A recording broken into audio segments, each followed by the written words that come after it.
Bleak and bright information makes it hard to discern fact from fiction when it comes to looking at the news in this day and age.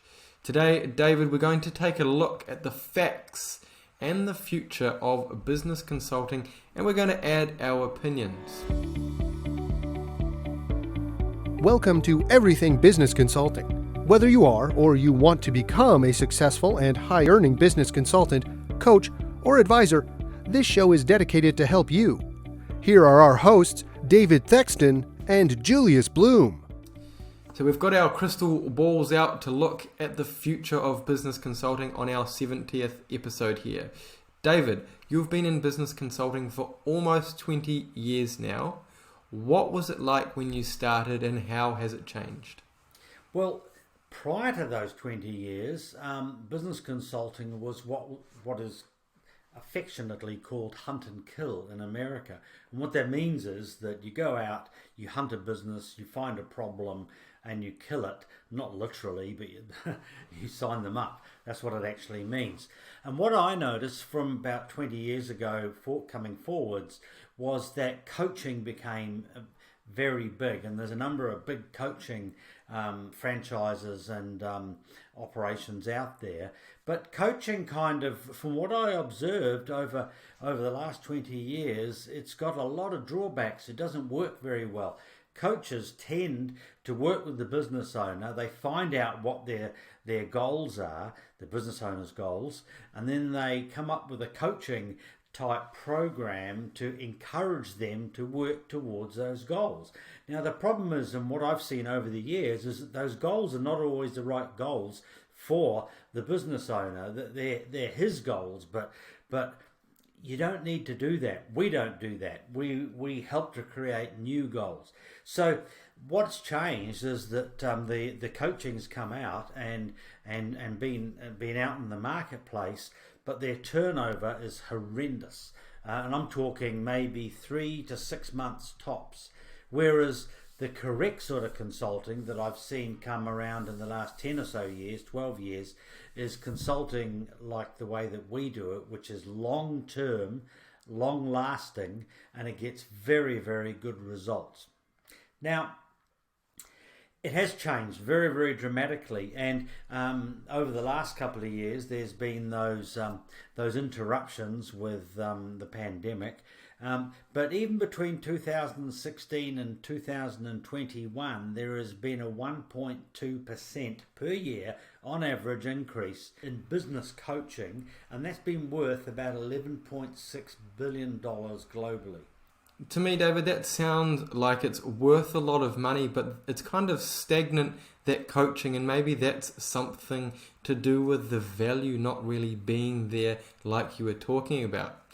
But in my mind, that also opens the doors to having something that's a little bit recognized, but offering a better service like the business consulting we talk about.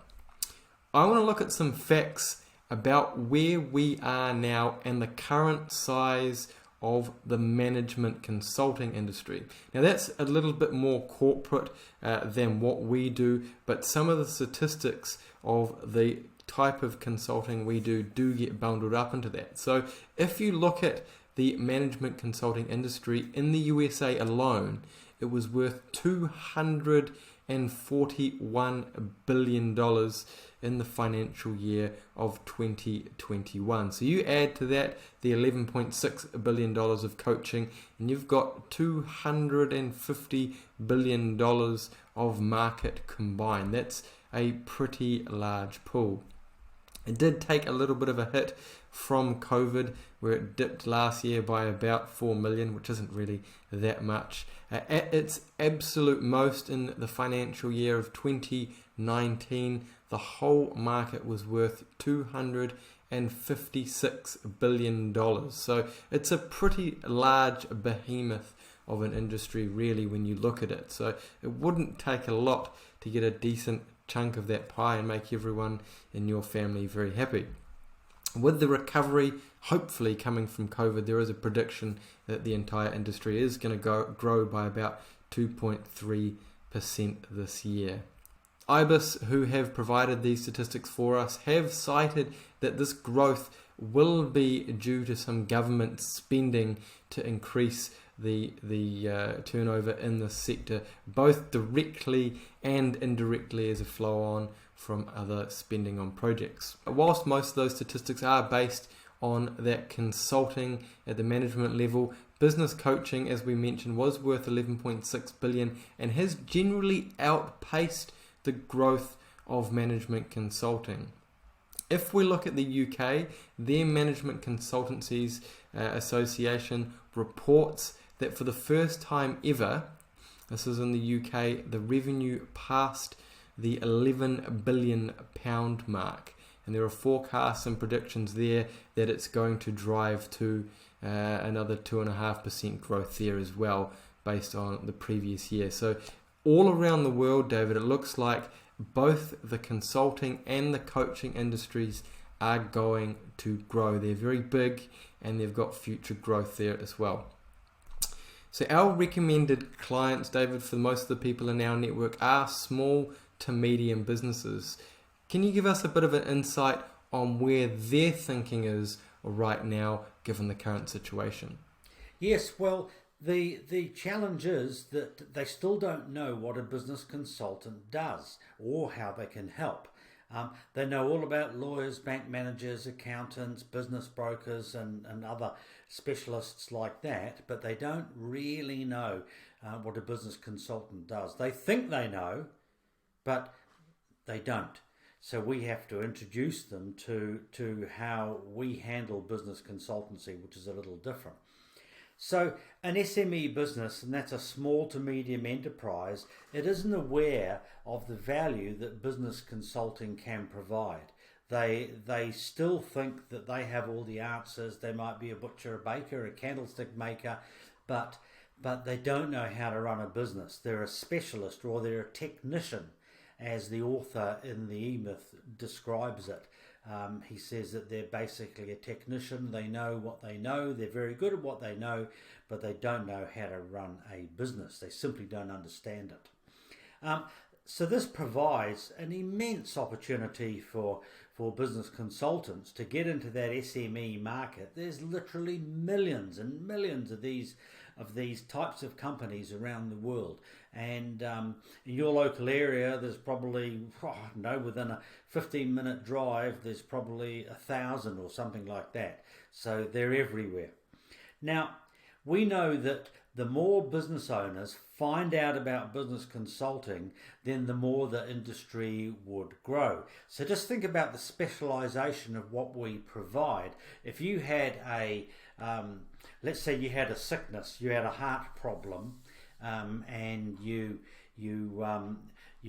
needed to have an operation, you wouldn't go to the local butcher down the road. You would find the best person possible, the best specialist that you could find and afford to help you to fix the problems that you've got. And that's where we are with business consulting. Like, business owners need to find somebody who knows more than they know about being in business and bring them in as a kind of a partner, not a shareholder partner, but a partner into the business to help grow it from there. So this sector, David, of SMEs and also large businesses, really the world as a whole, is going to be significantly affected by the long-lasting legacy of, dare I say it, COVID.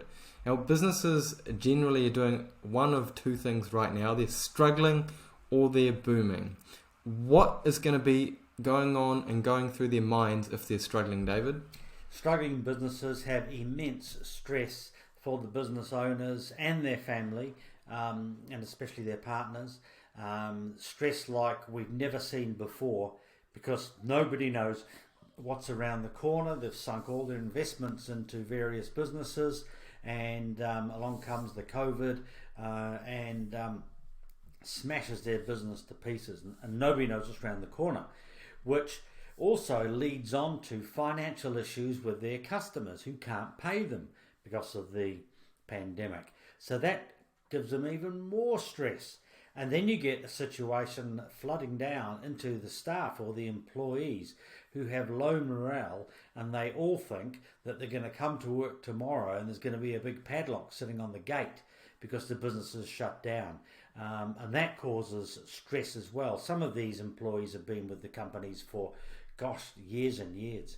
And they can't keep doing what they're currently doing. The business marketplace has changed so much for a lot of these businesses that they just can't keep doing it where they currently are, and they need to do something different. There's an old saying, if you keep doing what you've already been doing, you're going to get what you've always got. You're not going to get any improvement, and with the pandemic, it's even going to be worse.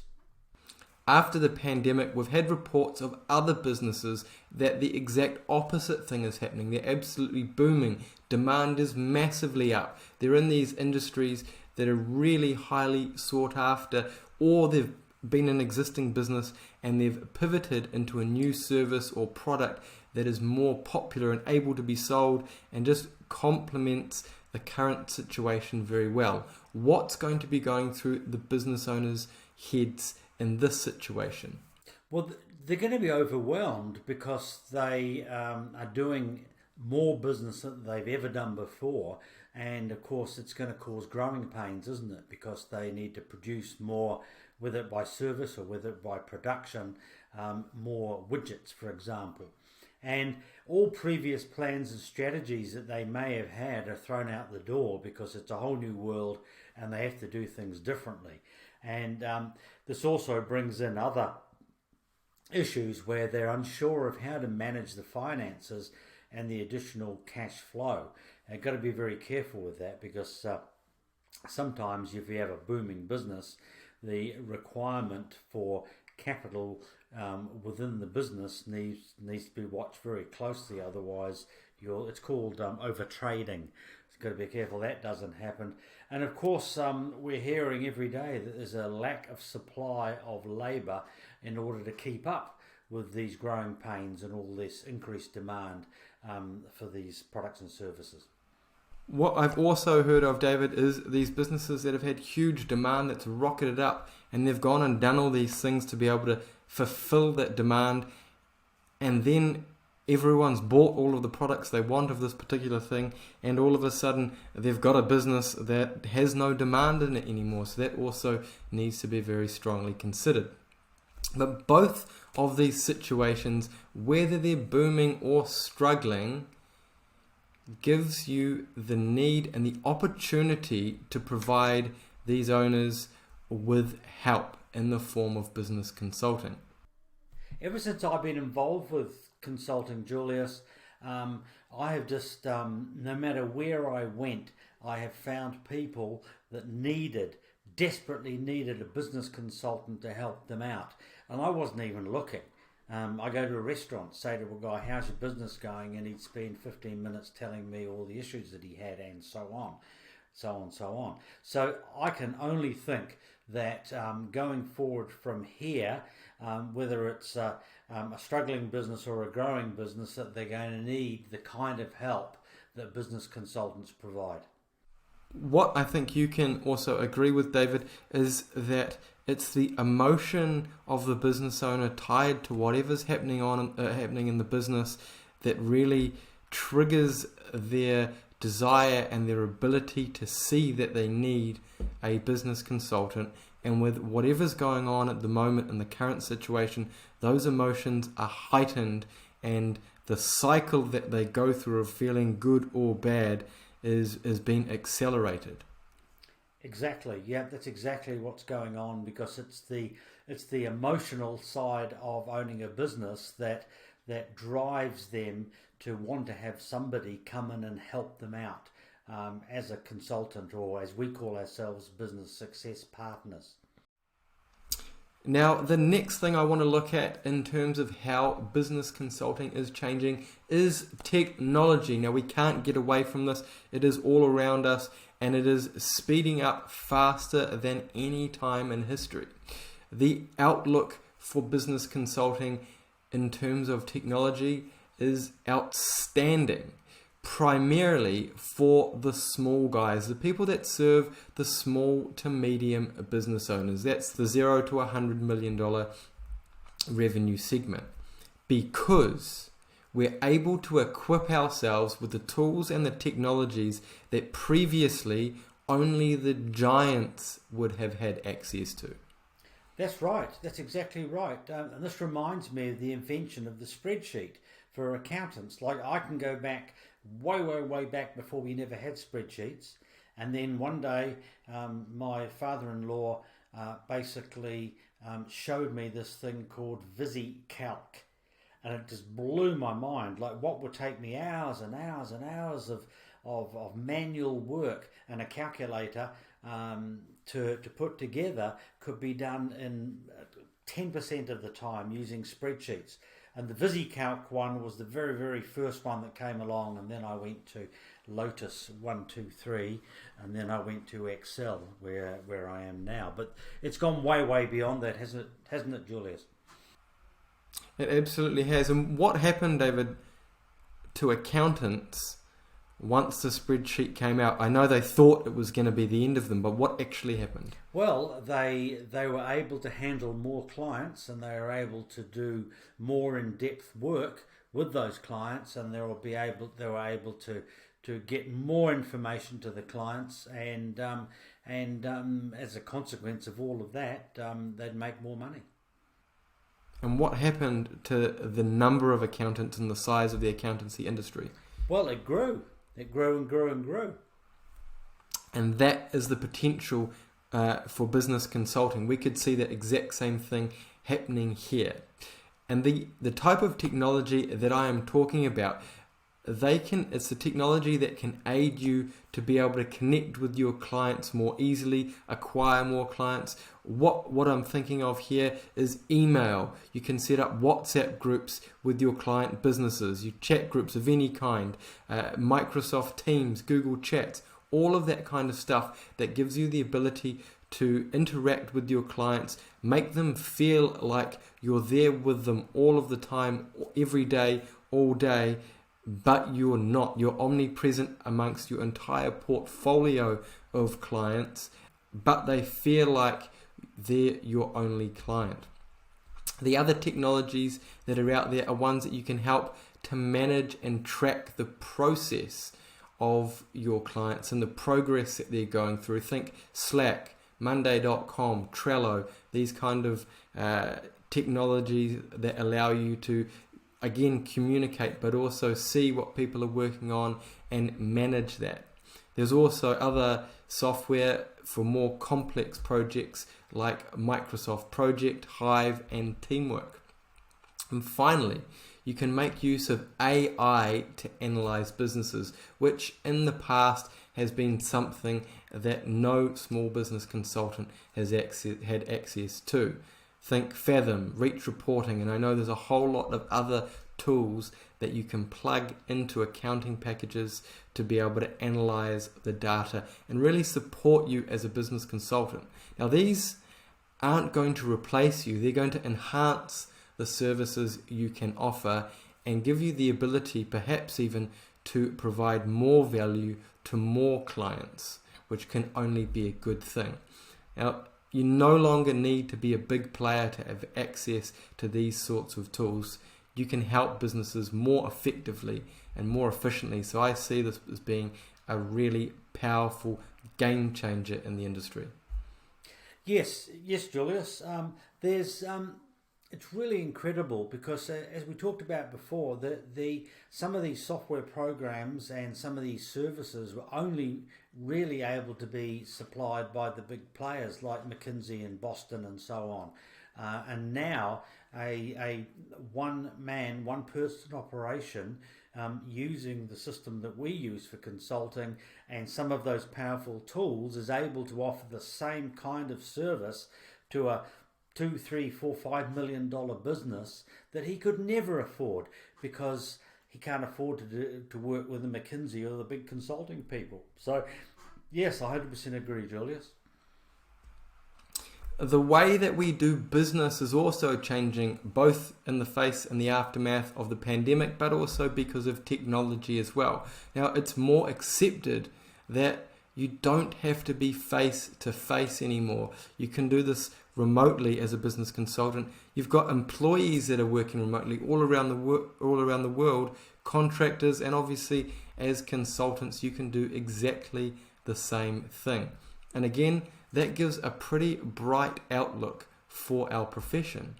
It's going to give you the benefits of less travel time, but also more time that you can spend connecting with your clients, more time you can spend on actually solving their problems, considering what's going on in their business and figuring out what you're going to recommend to them to do.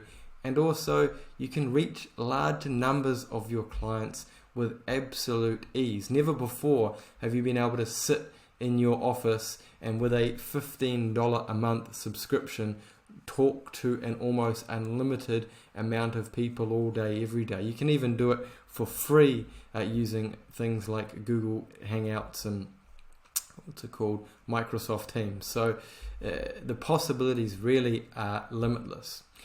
But David, I don't believe that the underlying fundamentals of business consulting have changed. Absolutely not. Business owners need help, as we discussed before, whether they're drowning in extra work or whether they've lost all their work, lost all their business. They will always need help, and they'll always need help because they were never trained in how to run a business. Like the government gave out licenses to run a business, and you didn't need a degree, you didn't need to do a test, you didn't need to do any training. It was just $150 odd bucks, and all of a sudden you're David Thexton Limited or LLC or PTY Limited, depending on where you live. So that's the thing, they'll always need help of the kind that we provide. So to acquire clients, the main thing that you need to do is to build trust and to help them solve their problems. Once they trust you, once they realize that you're only there to help them, then you'll have very little difficulty in signing them up as a client. And of course, to improve any business, you're going to need to help them to put a plan together and work towards what their, say, a 5-year vision is to help them to get to it. So, and to develop that plan, you need to do a bit of work with the client and maybe his partner and find out exactly what they want. And then once you know where they want to go, you can then help them to build the business plan, and then you can help them to be accountable to that business plan to make sure that they get there in the time that they want. The fundamentals absolutely haven't changed, but definitely the industry is growing a little bit and technology is changing. But what this all means, David, as a business consultant, is the outlook is really, really bright. We know from our conversations with consultants out there on the ground floor that nothing has really changed, but there is still a huge opportunity for you to take a bite or a larger slice if you're an existing consultant of that $250 billion industry of business consulting and business coaching. For all show notes on this episode, please visit consultx.com/episodes/70, and please leave a review on your favorite listening platform. It really helps us to reach more people. Finally, don't forget you can reach out to us to request a topic for a show or have your business consulting questions answered. You've been listening to Everything Business Consulting with David Thexton and Julius Bloom. Everything Business Consulting is brought to you by ConsultX, a complete training, software, and community for business consultants, coaches, and advisors. ConsultX guides you through the entire process to success. To find out more, visit ConsultX.com.